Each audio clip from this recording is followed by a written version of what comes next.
यदि तपाईँ पनि एउटा टिकटक युजर हुनुहुन्छ भने तपाईँको लागि एकदमै धेरै नै खुसीको खबर आएको छ, किनभने साथीहरू अबदेखि टिकटकले पनि तपाईँले भिडियो बनाए बापत तपाईँलाई पैसा दिने भएको छ। साथीहरू यानि कि तपाईँले पनि अब भिडियो बनाए बापत अर्निङ गर्न सक्नुहुनेछ टिकटकबाट। साथीहरू यसको लागि साथीहरू एउटा सिम्पल प्रोसेस छ। साथीहरू तपाईँले टिकटकलाई भेरिफाई गरेको हुनुपर्नेछ र टिकटकलाई कसरी भेरिफाई गर्ने र टिकटकलाई भेरिफाई गरिसकेपछि कसरी अर्निङ गर्न सकिन्छ भनेर सम्पूर्ण कुराहरू म तपाईँलाई यस भिडियो अन्तर्गत रहेर प्रोपरली जानकारी दिनेछु र तपाईँलाई प्रोपरली गाइड गर्नेछु कि कसरी तपाईँले टिकटकलाई चाहिँ फ्रीमा भेरिफाई गर्न सक्नुहुन्छ भनेर सम्पूर्ण कुराको म तपाईँलाई यहाँनिर जानकारी दिन गइरहेको छु साथीहरू। त्यसै कारणले गर्दाखेरि साथीहरू यो भिडियोलाई स्किप नगरिकन अन्तिमसम्म हेर्नुलाई त।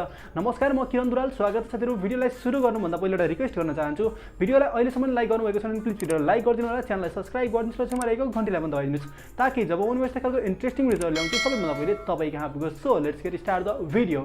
ओके साथीहरू, अब भने जानु कि तपाईँले टिकटकबाट चाहिँ कसरी अर्निङ गर्न सक्नुहुन्छ है त। टिकटकबाट अर्निङ गर्नको लागि एकदमै सजिलो साथीहरू। जस्तै तपाईँले युट्युबहरूमा भिडियो हेर्नुहुन्छ र युट्युबहरूमा भिडियो हेर्दा पनि तपाईँको एड्सहरू आइरहेको हुन्छ भिडियोमा है त। र त्यो एड्सहरू आइरहेको बापत चाहिँ साथीहरू त्यो जुन मान्छेले भिडियो बनाएको छ युट्युबमा त्यो मान्छेले चाहिँ त्यहाँबाट अर्निङ गरिरहेको हुन्छ है त। त्यसरी नै तपाईँको अब टिकटकमा पनि त्यसरी नै एड्सहरू आउँछ र यो तपाईँले भिडियो बनाउनुहुन्छ भने तपाईँलाई पनि त्यहाँबाट चाहिँ रेभेन्यू दिन्छ टिकटकले है त साथीहरू। र यसको लागि साथीहरू एकदमै सहज प्रोसेस छ। एउटा तपाईँले फर्म फिलअप गर्नुपर्ने हुन्छ र तपाईँको आइडी चाहिँ साथीहरू भेरिफाई गर्नुपर्ने हुन्छ साथीहरू। र आइडी भेरिफाई गर्नको लागि एकदमै इजी तरिका छ साथीहरू, जुन चाहिँ म तपाईँलाई अहिले भर्खरै देखाउन गइरहेको छु साथीहरू। र यो भिडियोलाई हेरिसकेपछि तपाईँले सहजैसँगले आइडी भेरिफाईलाई पनि भेरिफाई गर्न सक्नुहुन्छ आफ्नो मोबाइल या ल्यापटपबाट है साथीहरू। र अब भने हामी जानेछौँ कि कसरी तपाईँले आइडीलाई भेरिफाई सहजै गर्न सक्नुहुन्छ भनेर है साथीहरू। टिकटक भेरिफिकेसनको लागि चाहिँ हामीले कसरी अनलाइन यहाँबाट फर्म भर्न सकिन्छ भन्न सम्पूर्ण कुरा जान्नको लागि हामी आइसकेको छौँ आफ्नो ल्यापटपको स्क्रिनमा है साथीहरू।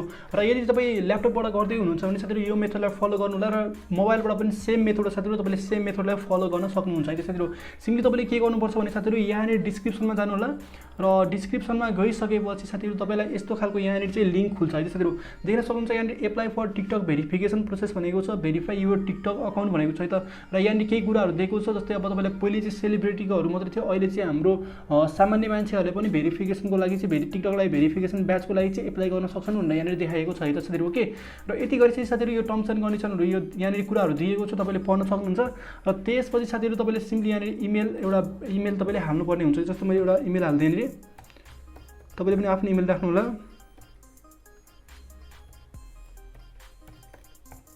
ओके, यति गरेपछि साथीहरू सिम्पली 7वटा पेज रहेको छ, सिम्पली यसलाई नेक्स्ट गरिदिनु होला। र नेक्स्ट गरिसकेपछि देख्न सक्नुहुन्छ साथीहरू यहाँनिर भेरिफाई युर टिकटक अकाउन्ट भनेको छ। अब तपाईँले साथीहरू देख्न सक्नुहुन्छ how do I request a verified badge भनेको छ। यहाँनिर के कुराहरू तपाईँलाई चाहिन्छ है त। If you are profile present a person you will need a copy of your official government issue photo भनेको छ। जस्तै पासपोर्ट, ड्राइभिङ लाइसेन्स या तपाईँले नागरिकताबाट चाहिँ यसको लागि एप्लाई गर्न सक्नुहुन्छ है त। If you are profile represent a organisation you will need a copy of one following भनेको छ।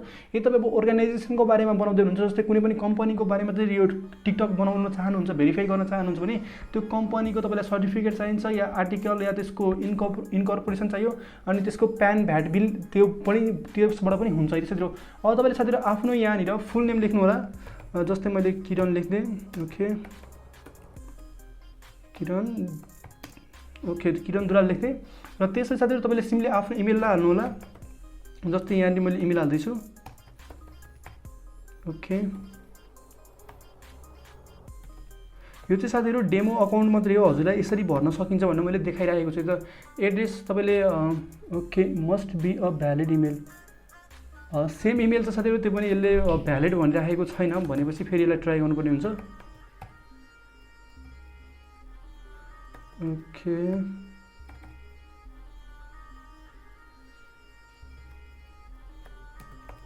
mail.com है त।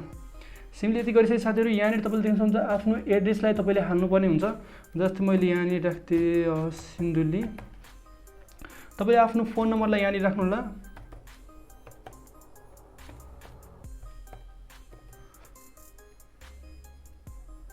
ओके, अर्को नम्बर राख्नु, यो नम्बर राख्नु होला। तपाईँले टिकटकको युजर आइडी तपाईँको टिकटकमा नाम के छ त्यो राख्नु होला। जस्तो मैले किरण राख्दिएँ, दुराल छ मेरो, किरण दुराल राख्ने, किरण दुराल 1 2 3। ओके, र तपाईँले देख्न सक्नुहुन्छ पासपोर्ट साइज फोटो, आफ्नो फोटो तपाईँले चाहिँ यहाँनिर राख्नुपर्ने हुन्छ। जस्तै म एउटा आफ्नो फोटो चुज गर्न गइरहेको छु, तपाईँले पनि आफ्नो फोटोलाई राख्न सक्नुहुन्छ यहाँनिर। जस्तै पासपोर्ट साइज फोटो है त। ओके, यो मेरो पासपोर्ट साइज फोटो। सिम्पली यसलाई मैले अपलोड गरिदिएँ। जस्तो अपलोड हुँदैछ, एकैछिनमा अपलोड भइहाल्छ। र अपलोड भइसकेपछि साथीहरू तपाईँले देख्न सक्नुहुन्छ यहाँनिर अब जस्तो तपाईँको फेसबुक अकाउन्ट छ, तपाईँको युट्युब च्यानलहरू छ भनेपछि तपाईँले त्यसको यहाँनिर चाहिँ लिङ्क पनि राख्न सक्नुहुन्छ। जस्तै म यहाँनिर मेरो युट्युब च्यानलको लिङ्क छ, यसलाई अहिले बस यहाँ जाउँ, युट्युब च्यानलमा जाउँ र युट्युब च्यानल, तर यसको लिङ्क नराख्दा पनि हुन्छ, खासै लिङ्क राख्नै पर्छ भन्ने नि छैन। हजुरले लिङ्क राख्न नि सक्नुहुन्छ, नराख्न नि सक्नुहुन्छ, खासै फरक पर्दैन। अहिले मैले भने कुनैको पनि लिङ्क राखिनँ है। त्यसैले तपाईँको कुनै पनि फेसबुक अकाउन्टहरूको युट्युबहरूको लिङ्क छ भने तपाईँले राख्न सक्नुहुन्छ। अनि यहाँनिर साथीहरू डिजिटल सिग्नेचर भनेको छ, तपाईँले सिग्नेचर राख्नुपर्ने हुन्छ। त्यसको लागि पनि एउटा फोटो अपलोड गर्नुपर्ने हुन्छ। यो किनभने मैले अहिले यो फेक गरिराखेको छु, तपाईँलाई म देखाइ मात्रै राखेको छु कि यसरी अपलोड गर्न सकिन्छ भनेर, र त्यसै कारण मैले यो डिजिटल सिग्नेचरहरू केही पनि राखेको छैन। हेरौँ के माग्छ यसले है त। ओके, यसलाई सिम्पली अपलोड गरिदिनु होला। फोटो राखिदिएको छु मैले डिजिटल सिग्नेचरमा पनि। Let's see. ओके, यति गरिसकेपछि देख्न सक्नुहुन्छ select a category for your account भन्ने अप्सन छ। यसमा चाहिँ तपाईँको अकाउन्ट केसँग रिलेटेड छ, जस्तै तपाईँको न्युजसँग छ कि स्पोर्ट्ससँग छ कि गभर्मेन्ट पोलिटिक्ससँग छ कि म्युजिकसँग छ कि, जस्तै मैले देख्न सक्छु अब मेरो चाहिँ यहाँनिर रहेको छ इन्टरटेनमेन्ट एन्ड कन्टेन्ट क्रिएटर भनेको छ। जस्ट यो राखिदिनु पनि हुन्छ, ब्लगर र इन्फ्लुएन्सर राख्दा नि हुन्छ है त। र मैले ब्लगर र इन्फ्लुएन्सर राख्थेँ र सिम्पली यसलाई नेक्स्ट गरिदिएँ है त। यसलाई सिम्पली यतिको नेक्स्ट गरिसकेपछि अब तपाईँले यहाँनिर देख्न सक्नुहुन्छ भेरिफाई युर टिकटक अकाउन्ट भनेको छ, यो मैले राखिदिएको छु। ओके, अब यति गरिसकेपछि select whether your account is used for personal or organisational business भनेको छ। हामीले यहाँनिर चाहिँ हाम्रो इन्डिभिजुअल है त, किनभने इन्डिभिजुअल र पर्सनल भनेको साथीहरू व्यक्तिगत हो, र अर्को भनेको अर्गनाइजेसनल भनेको चाहिँ तपाईँको कुनै पनि संस्थासँग रिलेटेड छ भने त्यसरी राख्न सक्नुहुन्छ। सिम्पली यहाँनिर नेक्स्ट गरिदिनु होला। र नेक्स्ट गरिसकेपछि तपाईँले आफ्नो please upload both front face and back face of your ID भनेको छ। सिम्पली तपाईँले चाहिँ आफ्नो जुन फ्रन्ट फेस र ब्याक फेस एउटा नागरिकताको तपाईँले यहाँनिर नागरिकता या ड्राइभिङ लाइसेन्स तपाईँको के छ त्यसको तपाईँले अपलोड गर्नुपर्ने हुन्छ। सिम्पली यहाँनिर ओके अपलोड गर्नु होला। अपलोड गरिसकेपछि देख्न सक्नुहुन्छ प्लिज भनेको दुईवटा भनेको रहेछ। ओके, फेरि हामी सिलेक्ट गर्नेछौँ, यसलाई सिलेक्ट गरौँ। ओके, फेरि अर्को पनि फाइल हुनुपर्छ, फर्स्ट फ्रन्ट र ब्याक भनेको छ भनेपछि यसलाई हामी अपलोड गरिदिन्छौँ है त। ओके, यसलाई अपलोड गरिसकेपछि साथीहरू अब तपाईँको फेरि अर्को यहाँनिर चाहिँ साथीहरू यसले ओके साथीहरू नेक्स्ट गरिसकेपछि फेरि देख्न सक्नुहुन्छ टर्म्स एन्ड कन्डिसनमा हामीले यस गर्नुपर्ने हुन्छ। सिम्पली नेक्स्ट गरौँ। अलमोस्ट हाम्रो 7वटा मात्र स्टेप छ। र यहाँनिर अब साथीहरू देख्न सक्नुहुन्छ भेरिफाई युर टिकटक अकाउन्ट भनेको छ।